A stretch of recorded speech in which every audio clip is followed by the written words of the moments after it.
de corte publicitario obligatoriamente, obviamente, pero bueno, vamos a tratar de preguntarle lo que tenemos que preguntarle al intendente, y acordate que estás en el 154-800-999, donde también podés preguntar vos todo lo que se te ocurra, las inquietudes que tenés, cómo ves la función, qué crees que demanda hay en el sector en el que vivís, bueno, todas estas cosas. Llega el mate, gracias Rodrigo por el mate, lo había preparado hace un ratito, así que ya está listo. Bruno Pogliano, buen día, ¿cómo estás? Muy buen día, Ángel, muy buen día, Rodrigo, muy buen día para toda la audiencia. Bien, yo quiero aclarar una cosa, lo voy a tutear al intendente porque tiene que ver, más allá de una cuestión generacional, que tenemos alguna diferencia de edad, es un poblador del Bolsón, tenemos un buen trato, más allá que a veces nos distanciamos con cuestiones que tienen que ver con diferencias, pero bueno, no hace a la antipatía, y por ahí, si amerita preguntarle de usted, le preguntaremos severamente qué piensa usted de tal cosa, ¿no?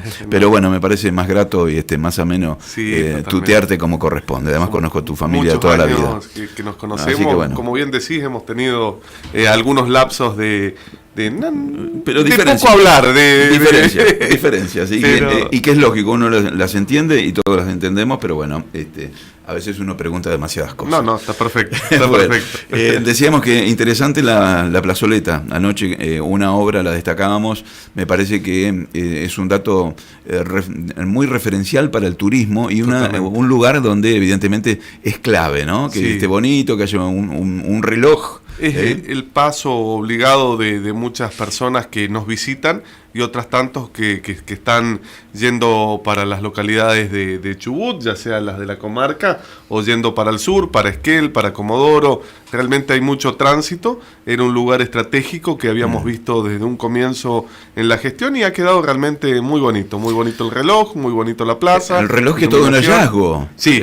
Porque los pobladores que se acuerdan de ese reloj no saben bien exactamente la geografía en la que estaba aquí en el plano del Bolsón. Exactamente. Pero por otra parte es admirable para aquellos que no sabían que había un reloj en el Bolsón, ¿no? Exacto, y estaba dentro del patrimonio municipal, no fue ningún tipo de erogación de esta gestión, y como bien decías, Ángel, por ahí me costó mucho recabar dónde era el lugar físico que estaba instalado anteriormente. El encontrarlo fue en un galpón y haciendo un inventario el señor Enrique Ibarra que apareció este reloj, pero ahí tenemos un poquito más de certeza, me has dado un poquito más de luz del lugar exacto, físico, bueno, gracias a Irene y a su memoria prodigiosa que nos puede orientar un poco. Sería donde hablábamos recién, ahí frente a la parroquia, por decirlo de alguna manera. Creo que por aquel entonces, no sé si estaba la iglesia como tal, pero sí la casita del Vaticano, como se decía, que fue la primera casita de los sacerdotes, y enfrente había una heladería donde estaba la vieja Tamango. Hoy se ha perdido la imagen de esa esquina después del incendio, pero ahí había un surtidor incluso de combustible, de los viejos surtidores, eso que eran casi una columna azul con una luz redonda y que se le daba manija. Bueno, ahí en ese sector estaba, no me acuerdo. ¿Algún expendio familiar sería? Sí, no me acuerdo los nombres. Irene me va a matar porque ella me los recuerda siempre. Y bueno, si está atenta ahí por ahí a través del WhatsApp. No me acuerdo, hay otros nombres. Bien. Sí, incluso funcionó una heladería ahí también. Exacto. Y el reloj era medio como el testigo horario. No sé si funcionaba, pero bueno, qué sé yo. Estaba ahí. Totalmente. Lo que sabemos, porque ayer entre los pobladores hicimos ahí un testeo. Y vos sabés que yo no me acuerdo, la gente nos decía que no sí, algunos venían que si lo habíamos comprado, quién lo había donado, pero es patrimonio histórico del Bolsón. Si llega a haber algún vecino que tenga alguna foto o algo... sería bárbaro. Sería bárbaro porque recomponer la historia. Exactamente. También. Recomponer la historia. Y en esto hay que valorar también la gestión, más allá de que, como decimos, podemos tener algún tipo de cuestión de crítica o de diferencias respecto a la conducción, que evidentemente va en un rumbo que después... en las urnas dirán si hay repetición de esto, la gente si está de acuerdo o no con Pogliano, pero me parece que el rescate de la historia es muy valioso, y en esto vos has hecho mucho hincapié realmente en reconocer los viejos pobladores, y además hay que decir algo que no lo has dicho. Tu hija, ¿es que es tataranieta de Cárdenas? ¿Qué es? Sería tataranieta, sí, exactamente. ¿Viste? Sí. Bueno, ¿viste? Ayer estuvo con varicela, no pudo acompañarnos en este acto, pero fundamentalmente en la figura de Lucas Cárdenas y Elcira Estrada, reconocer a todos los pioneros y todos los primeros habitantes de nuestra comarca en aquella época y según cuentan los relatos, que eran tan pocos pobladores y la cabecera era Ñorquinco. Uno claro, por ahí ve el Ñorquinco sí, de hoy y desconoce la historia en la cual Ñorquinco era una ciudad próspera, tenía hace 40, 50 y 60 años hotelería, tenía servicios para el turista y el Bolsón no era el lugar central. ¿Por qué Ñorquinco lo era? Por el paso del tren y por toda esa historia comercial, por así llamarlo, que la apuntalaba como la cabecera. Y volviendo un poquito al reconocimiento, poder reconocer a quienes fueron pioneros, a quienes forjaron nuestra historia, nos permite trazar un futuro con bases sólidas, porque si no sabemos de dónde venimos, si no reconocemos a nuestra identidad, a nuestra cultura, a nuestras tradiciones, difícilmente podremos tener éxito en esto que proponemos, que es vislumbrar este Bolsón a 20 años. Bueno, gente atenta allí, Claudito Seireldín, que es un oyente fiel, el Turquito, Exacto. Que está allí por el camping Alegría. Sí. Bueno, nos dice, la heladería era de Capdevila. Sí. Bueno, ya tenemos un indicio. El turco es, perdón que le diga el turco, sí. es una de las personas que más memoria histórica tiene. Sí, es verdad. Podemos trazar un paralelo ahí, salvando alguna diferencia, con Irene, que son personas que recuerdan mucho aquel Bolsón que los vio nacer y tienen muy presente la historia. Yo realmente, más allá de la gestión, siento que es muy importante reconocer la historia, más allá de mi rol como intendente. Aparte, a los que somos de muchas generaciones aquí en el Bolsón, nos atrae mucho conocer cómo era la vida en ese momento, cómo eran las relaciones. Sé que era un Bolsón muy unido, un Bolsón con mucha actividad social, un Bolsón sin diferencias, que también hay que situarse, ¿no? Vivir en aquellos años aquí y aislados de toda conexión con alguna gran ciudad, con esos inviernos tan duros, realmente era muy propicia la situación como para incrementar esa unión y esa fraternidad que había. Incluso Cárdenas, el que lleva hoy justamente este reconocimiento en esa plazoleta, es uno de los primeros chilenos que venía prácticamente sin el límite de la geografía, no se sabía muy bien, incluso aquí se denominaba República de Chile por aquellos años, este Bolsón que después cobró. Ayer Héctor Burgos comentaba de los permisos de madera y de acerreo, porque a diferencia de otros pioneros chilenos que como Rubilar, que se dedicaban a la madera, Cárdenas se dedicaba, era jornalero, sí. Se dedicaba a los animales y los primeros permisos los tenía que ir a pedir a la ciudad de Rawson. Ahí vemos la geografía tan distinta de aquel tiempo al de ahora. Y una de las hijas de Lucas Cárdenas, si no me equivoco, la mayor, nació en la cordillera cuando estaban cruzando. Se cruzaba de a caballo totalmente. Y de a pie. Meses andando. Meses para llegar acá a un lugar que eran 4 familias. Tal cual. En esto de rescatar la historia como para tener también esa guía para un desarrollo. Ayer decías en tu discurso que te sentís protagonista de haberte instalado en este gobierno y marcar el paso hacia la gran ciudad. De un pueblo a una ciudad. Exactamente.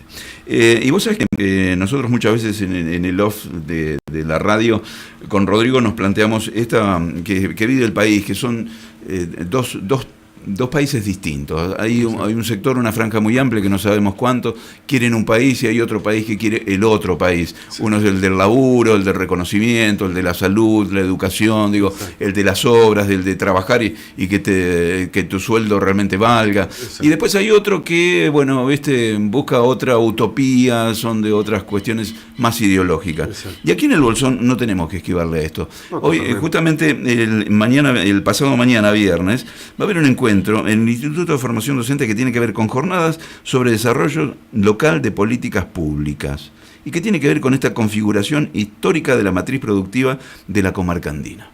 Esto no es un dato menor, me parece que es como que amerita un acercamiento al debate, a la discusión.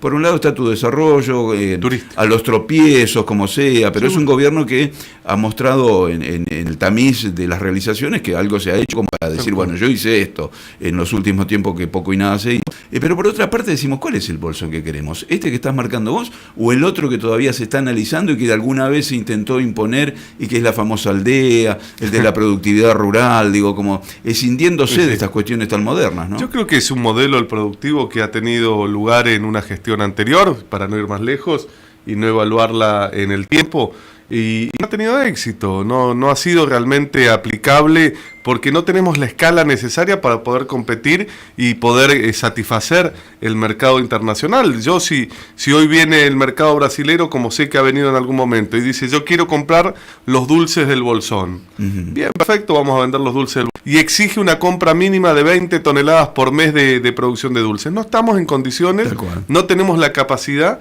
ni juntando toda la fruta de la comarca, de poder satisfacer ese requerimiento tan elevado, y que son los requerimientos que tienen los mercados más prósperos y que más consumo exigen o que más demandan, como el mercado árabe, como el mercado brasilero. Entonces, ¿cómo vamos a apuntar a un mercado que tiene un límite, que puede ser un complemento del turismo? La producción como complemento del turismo no tiene límites. El turismo como mercado y como dinamizador de la economía no tiene límites en el Bolsón. Es sin lugar a dudas el carril de crecimiento. Pero en definitiva, yo creo que es muy importante debatir en ideas. Nosotros mostramos lo que estamos proponiendo y cómo lo vamos a hacer, lo estamos mostrando en el día a día. Ellos y muchas de las personas que hoy hacen este tipo de charlas informativas o de debate, les tocó gobernar y no lo pudieron aplicar. No tuvo resultados reales para la comunidad, no tuvo resultados reales para el Bolsón. Ahora, si es tratar de perfeccionar y mejorar lo que hicieron que no les salió bien, pero proponer cómo se podría hacer arreglando en base a la experiencia algunas cuestiones, los felicito, pero yo lo veo netamente electoralista. A medio año, un año de las elecciones, empezar a hacer cuestiones que tienen que ver con la crítica infundada, con propuestas que no han podido aplicar, es realmente, desde mi punto de vista, y siendo lo más respetuoso posible, al menos es algo que tiene un tinte electoral, que solo busca tratar de ver de qué manera podemos obtener un voto o dos votos más. Lo que uno puede ver es lo que hicieron. Lo que hicieron no es bueno. No sirvió, no nos trajo atraso al Bolsón, no proyectó. Ellos hablan de cuestiones políticas que lo dividieron, por ejemplo, en lo institucional con el Consejo Deliberante. Un político tiene que estar a la altura de las circunstancias y el diálogo tiene que estar como una base. No podemos adjudicar, fue político y no me votaron los presupuestos ni los balances y por eso goberné a la deriva y sin ningún tipo de control. No.